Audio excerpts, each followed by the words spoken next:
Sa bawat ilaw ng stage, may mga pangarap na hindi sumusuko. Ito ang kwento ng mga lumalaban, kahit tahimik lang.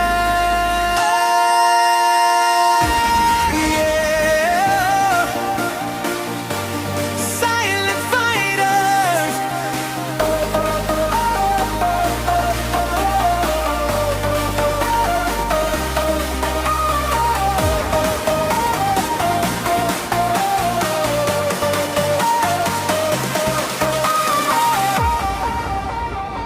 Mula sa simpleng simula, pangarap ang dala, mga talentong handang ipakita sa madla. Bawat hakbang sa ritmo, bawat galaw may laban sa mundo ng musika. Dito nagsisimulan. Kapag tumunog ang gitara, puso ay nagigising. Kapag pumalabog ang drums, lahat ay napapansin. May trumpet na sumisigaw sa himig ng pag-asa, at microphone na naglalabas ng tunay na boses nila.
Na may damdamin, strings na kayang pawiin ang bawat suliranin. Freedom France, tibok ng bawat laban, parang puso ng stage na hindi matitinag kailanman.